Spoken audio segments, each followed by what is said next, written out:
Assalamualaikum dan salam perpaduan. Saya Muhammad Rizal bin Rizwan melamporkan rangkuman program Jabatan Pertanian bagi bulan November 2022 untuk berita MyDOA.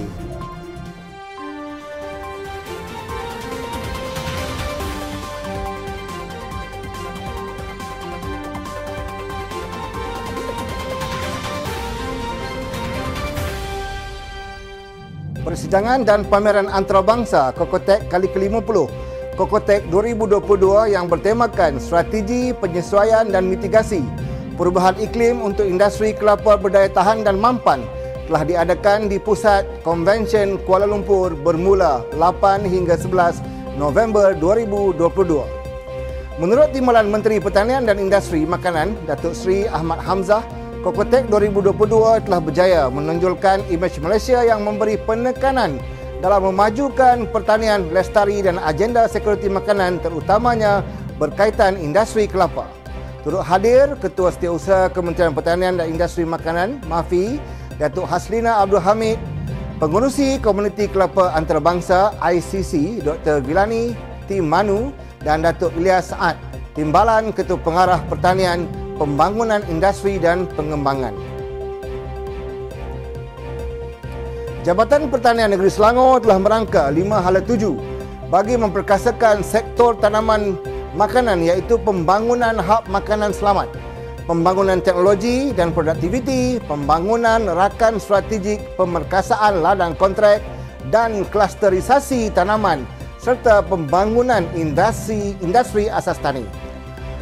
Menurut Pengarah Pertanian Negeri Selangor, Azhar Ibrahim, yang ditemui dalam majlis tandatangan Nota Kerjasama Jabatan Pertanian Negeri Selangor bersama pemain industri bagi tahun 2022, Jabatan Pertanian Selangor telah mengenal pasti beberapa pemain industri agromakanan yang terlibat mengikut fungsi dan peranan merangkumi aktiviti pemindahan teknologi, latihan, agro pelancongan, ladang kontrak, pertanian bandar dan pengeluaran benih. Turut hadir menyaksikan majlis tersebut adalah Ketua Pengarah Pertanian, Datuk Zahimi Hassan. MAFI dengan kerjasama Jabatan Pertanian telah menganjurkan lawatan teknikal di Pusat Pertanian Jorak dan Linako Manufacturing Sdn Bhd di Johor sempena Kokotek 2022 melibatkan 2 kumpulan peserta. Para peserta telah dibawa meninjau projek IoT, nursery kelapa, ladang benih kelapa dan pameran produk berasaskan kelapa di Pusat Pertanian Jorak. Sementara itu, peserta kumpulan kedua telah dibawa melawat kilang pemprosesan kelapa Linako. Program di Pusat Pertanian Jorak turut dihadiri oleh Puan Azhar Hanim, TKSU Dasar MAFI dan Datuk Zahimi Hassan, Ketua Pengarah Pertanian, sementara Puan Norsam Alwi, Timbalan Ketua Pengarah Pertanian, Pengurusan dan Regulatori menyambut delegasi Kokotek di Linako.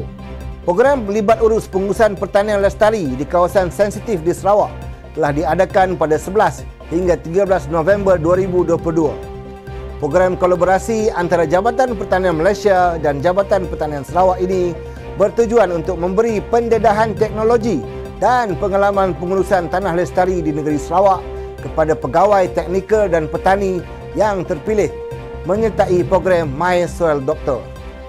Di sesi libat urus ini turut dihadiri Timbalan Ketua Pengarah Pertanian, Pembangunan Industri dan Pengembangan, Datuk Ilyas Saad.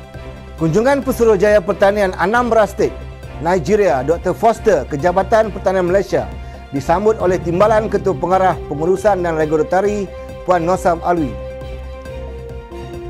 Kemajuan pesat pembangunan teknologi moden yang diadaptasikan oleh petani di negara ini telah menarik minat delegasi Nigeria yang turut hadir ke Kokotek 2022 untuk mengetahui dengan lebih dekat peranan Jabatan Pertanian dalam mengembangkan teknologi terkini melalui teknologi IoT.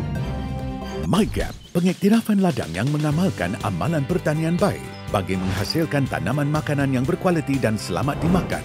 Hasil dari ladang MyGap dianalisi bagi memastikan tiada racun, tiada logam berat dan tiada mikrob berbahaya. Pilihlah produk MyGap. Ketua Pengarah Pertanian Datuk Zahimi Hassan berkata, Institut Pertanian Kuala Lipis IPKL telah melahirkan para usahawan dalam pertanian dan saban tahun mengeluarkan graduan berkemahiran yang mampu mengisi keperluan tenaga kerja dalam industri agromakanan. IPKL merupakan satu-satunya institut pertanian yang menguruskan program Sijil Kemahiran Malaysia SKM di bawah pemantauan bahagian pembangunan kapasiti dan latihan pertanian MAFI. Beliau ditemui dalam satu siri lawatan kerja ke Institut Pertanian Kuala Lipis. Turut hadir ialah pengarah IPKL Encik Zulkafli Muhammad dan tenaga pengajar IPKL.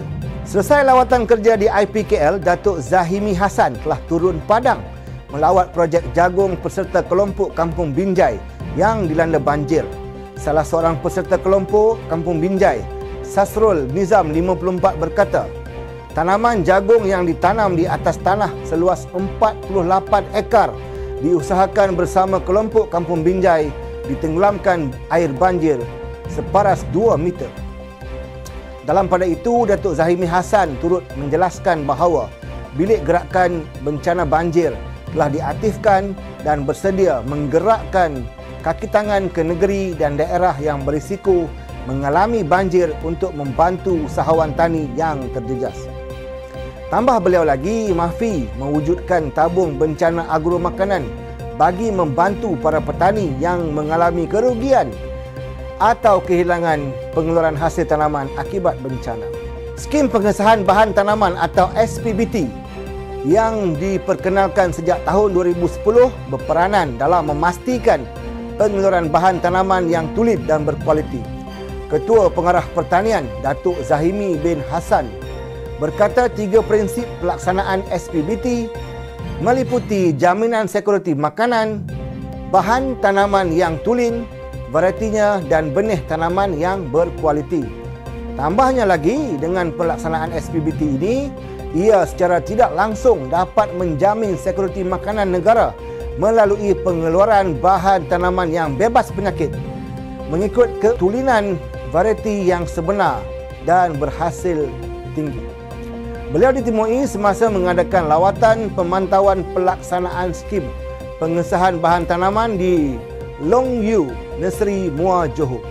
Ketua Setiausaha MAFI, Datuk Haslina Abdul Hamid, telah meninjau sendiri beberapa kawasan pertanian yang terjejas banjir di daerah Kelang, Selangor.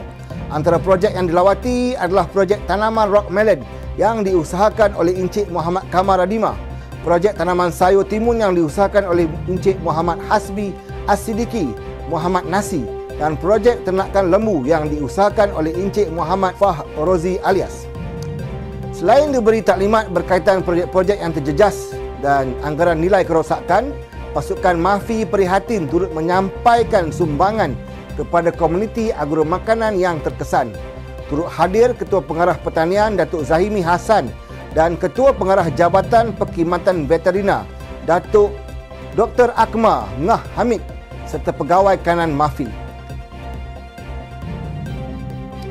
Industri padi dan beras merupakan sumber yang sangat penting di Malaysia kerana peranannya sebagai tonggak utama kepada jaminan bekalan dan sekuriti makanan negara.